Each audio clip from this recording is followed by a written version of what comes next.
Naku, ang dami na pong abogado ang nag-react, pati senador, dito sa sinumpaang salaysay nitong si Orly Gotesa.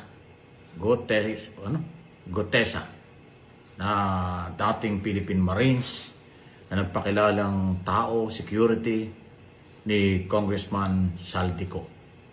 Kasi lumalabas nga daw po na fake yung notary ng kanyang sinumpaang salaysay.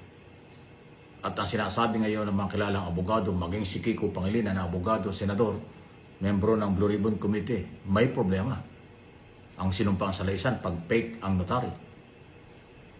At yung ibang mga abogado ay nagsabi rin na kahit anong lakas ng pahayag o laman ng sinumpaang salaysay, kung fake ang pangnotary, may problema. At dahil dyan, pwede kayang madamay si Senador Marcoleta rito. Kasi si Marcoleta ang nagpakilala at siya nagdala dahil inamin niya doon sa public hearing na siya ay nakipag-ugnayan dito kay Orly bago yung pagharap niya sa hearing sa Blue Ribbon. At nakumbinsi siya na yung sinumpaang salaysay na notary ay lehitimo. Ay ang masakit ho kasi rito, umamin, nagsalita na yung abogado na nandun sa notary na hindi daw nila ginawa yun. Hindi daw sila yung pumirma ron. Naku, naloko na. Pag nawalan saysay ang statement dahil sa fake notary, mababaliwala yun. At pwede pa siyang kasuhan. Pwedeng kasuhan ng Blue Ribbon Committee, pwede siyang kasuhan ng abogadong kanyang ginamit, at pwede rin siyang kasuhan ng lahat ng kanyang inakusahan. Eh, matindi po ang tapang ng Orling Sundalong yun. Ayaw nga magbigay, ayaw nga niya tumanggap ng proteksyon mula sa mga senador. Sa committee mismo, sabi niya, kaya daw niya mag-isa. Kaya daw niyang idepensa ang kanyang sarili sa kahit ano, kaya hindi niya kailangan ng security, hindi niya kailangan ng protection mula sa Senado. Aba sagrado ang tapang, kasi Marine, sundalo. Pero kung yung tapang niya yan, may problema yung kanyang sinumpaang salaysay, mababaliwala.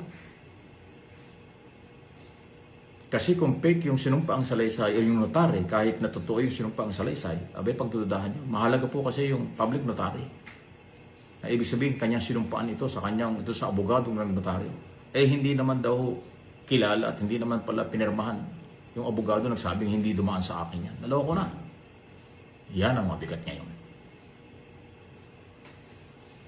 Ito pa naman kanyang mga inakusahan ay mga big time na politiko. Hindi papayag sila ng ganon-ganon lang. Katakot-takot na dimandahan ito. Katakot-takot na laban ito. Ano ang magiging laban ng isang sundalo sa isang dating Speaker of the House at negosyanteng malaki, kontraktor na malaki na si Saldico? Ayun ang kanyang, at saka yung isa pang congressman na si Eric Yap. Yan yung kanyang mga tinukay na pangalan Congressman Eric Yap, Congressman Saldico, Congressman dating Speaker Romualdez. Yan yung pwedeng mag-file ng kaso laban sa kanya. Paano si Senador Marcoleta?